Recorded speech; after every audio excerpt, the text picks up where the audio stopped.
چلو بھائی کہ اگر عاصم بن برقیہ بنی اسرائیل کی قوم کا ولی ہے، نبی نہیں ہے، ٹھیک ہے، سرکار تخت او لے تے مصیبت اج تک اسی کٹ رہے ہیں، اور 40 گز لمبا، تو جان کی مان پاؤں تو عرض کروں 30 گز چوڑا کیا کروں جی کہ پھینک. اور 40 گز اونچا ایک تخت بلقیس کا، وہ لیکن وہ بنی اسرائیل کی قوم کا ولی ہے.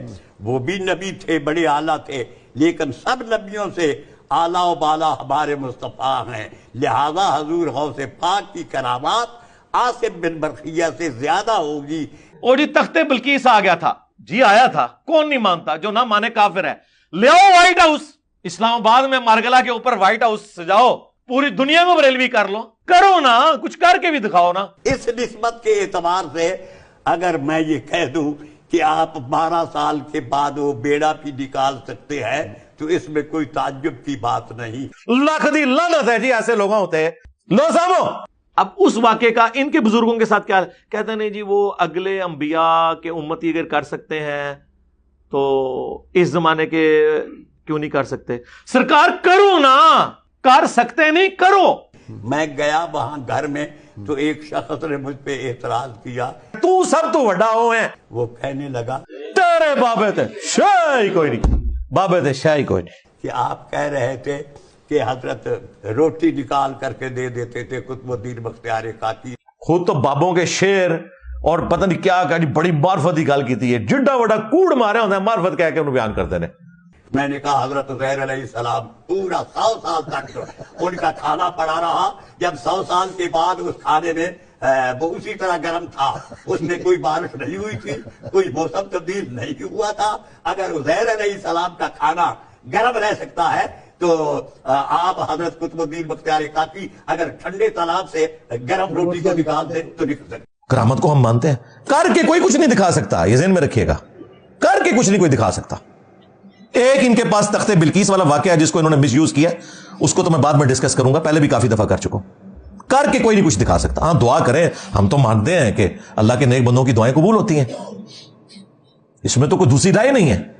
اس کے لیے نبی ہونا بھی شرط نہیں، کہہ رہے نبی کی بھی دعا قبول ہو جاتی ہے.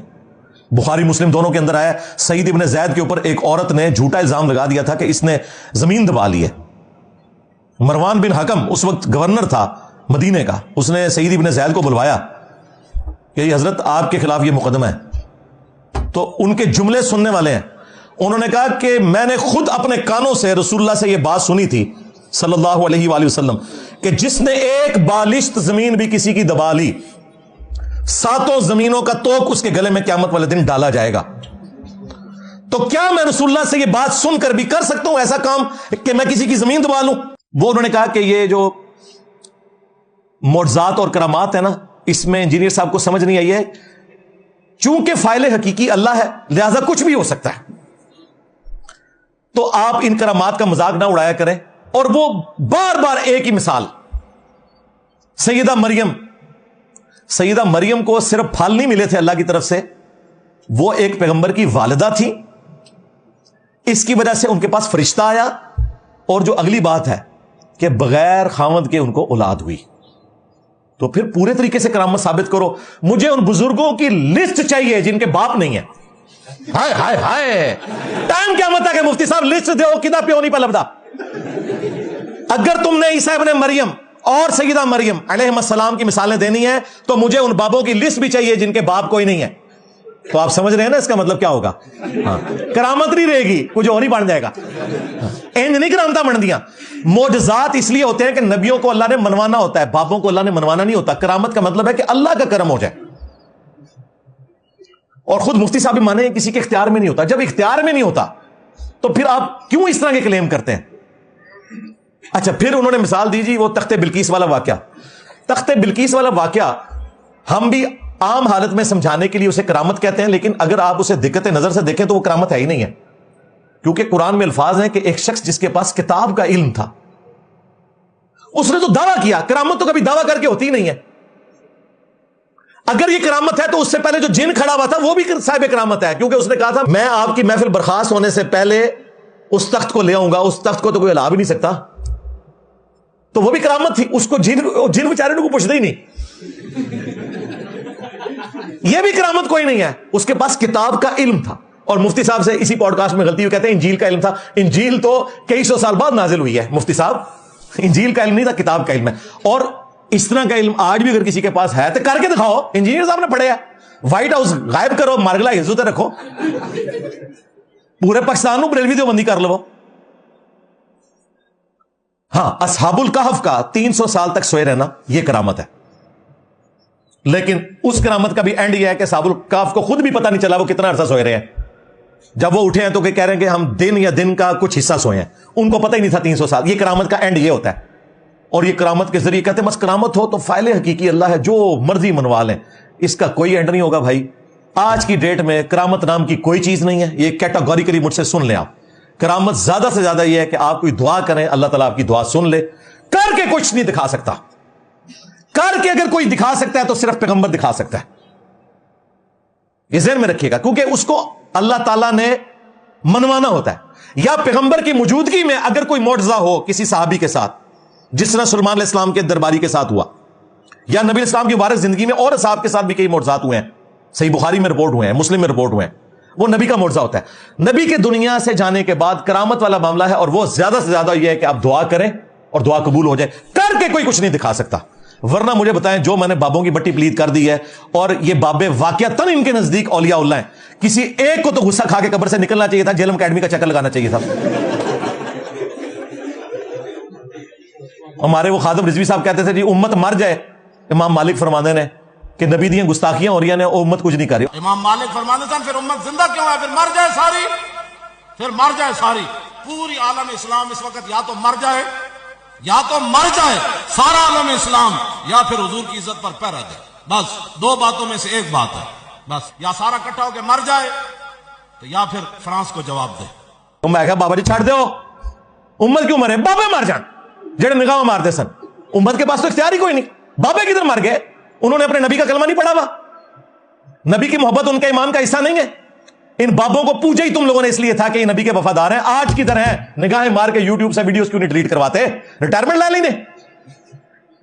بابے مر جان, امت کیوں مرے, تیرے بابے مر جان بابیا, امت مر جائے.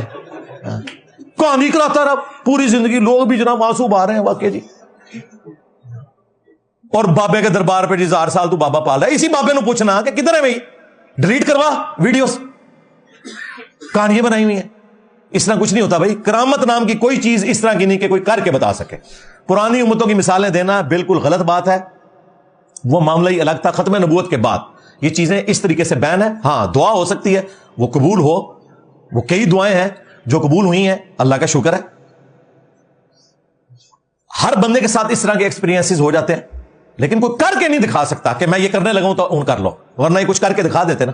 سارے فیل ہو گئے ہیں, ذلیل ہو رہے ہیں ان کے فرقے, ان کے بزرگوں کی تعلیمات کی میمز بن رہی ہیں, کوئی کچھ نہیں کر سک رہا, تماشا لگایا ہوا انہوں نے.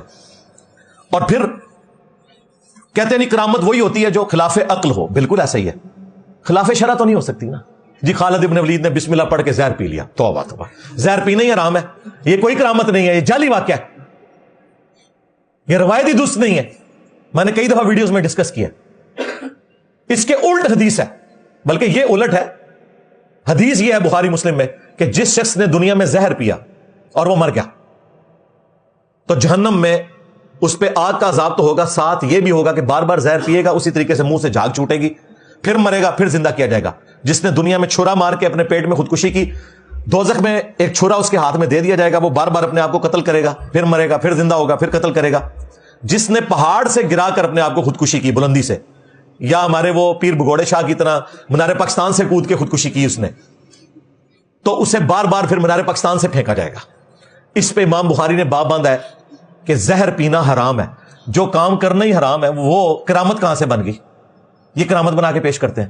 اور چھڑ دو زہر نو, لیاؤ بابا ساکٹ میں 2 انگلیاں دے میرے سامنے, لگ پتہ جائے گا, ساری بزرگی نکل جائے گی. جی بزرگ جی ہر چیز دا علم ہے, بزرگ چھڑ دو, سارے بزرگوں نے اسی بٹھانے ہیں ایئر بس 380 اور پائلٹ کو نکال لیتے ہیں, جہاز لینڈ کروا کے بتائے کوئی بزرگ, آخرت میں جا کے لینڈ کرے گا, دنیا میں نہیں لینڈ کر سکتا. سب کہانیاں بنی ہیں, جھوٹ ہے, اس لیے ان کی میمز بن رہی ہیں. ہاں جی میرے بھائیو، اب آخر میں جو 5 علمی پوائنٹس عقائد کے اعتبار سے میں نے ڈسکس کرنے تھے وہ مختصر ہیں، وہ میں کر لیتا ہوں. ویسے تو 15 پوائنٹس میں ہی کافی طبیعت صاف ہو جائے گی. جو کٹر قسم کے فرقوں کے ماننے والے ہیں یا بزرگوں کے ماننے والے، یہ 5 عقیدے بھی میں کور کر دوں. پہلا عقیدہ، انہوں نے چشتی رسول اللہ کا دفاع کیا، مفتی طارق مسعود صاحب نے. میں سلوٹ کرتا ہوں کہ انہوں نے بریلویوں کی طرح یہ نہیں کہا کہ کتابیں بدل گئی ہیں، کیا بھی نہیں سکتے تھے.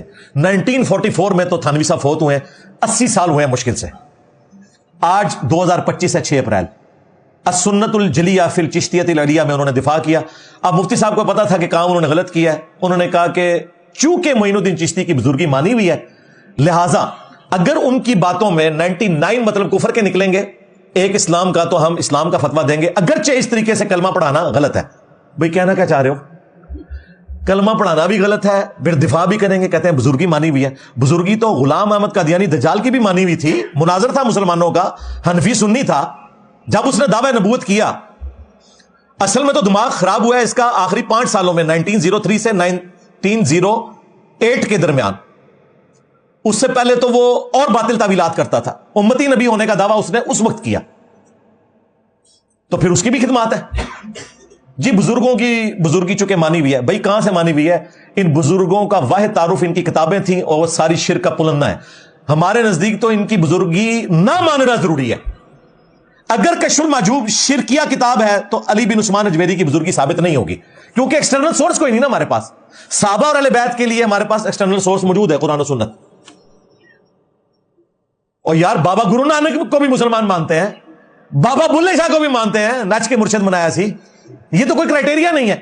لہذا یہ کہنا کہ جن کی بزرگی مانی ہوئی ہے ان کی طرف غلط چیزیں جو ان سے ہوئی وہ ہم صرف نظر کریں گے، یہ کوئی چھوٹی چیز نہیں ہے. لا الہ الا اللہ کے بعد انہوں نے چشتی رسول اللہ پڑھوایا ہے، اور کہتے ہیں وہ رسول سے مراد انہوں نے قاصد لیا. وہ کہتے ہیں جی قرآن میں بھی آیا نا، جاعل الملائکۃ رسلا، کہ اللہ تعالیٰ نے فرشتوں کو بھی رسول بنایا. تو یہ لغت کے معنوں میں، سرکار قرآن میں کوئی لغت کے معنوں میں تو یہ رسول نہیں آیا. فرشتے تو واقعی اللہ کے رسول ہیں، اللہ کا پیغام لے کے آتے ہیں. ان کو تو ڈائریکٹ اللہ سے پیغام ملتا ہے. تو مفتی صاحب کہتے ہیں کیا وہ نبی ہوتے ہیں؟ ان کا نبی ہونا ضروری نہیں ہے، وہ رسول ہیں سارے فرشتے، کیونکہ وہ ڈائریکٹ اللہ سے لیتے ہیں. معین الدین چشتی نے کہاں سے اللہ سے لیا ہے؟ وہ کہتے ہیں جی وہ تھانوی صاحب نے لکھا رسول اللہ، یہ رسول اللہ کے رسول اللہ کے بھی رسول نہیں ہے. رسول اللہ کے رسول اگر کوئی تھے تو حضرت ابوبکر، عمر، عثمان و علی تھے. اگر تم نے لغت کے معنوں میں لینا ہے، وہ تو اپنے آپ کو خلیفۃ رسول کہتے تھے.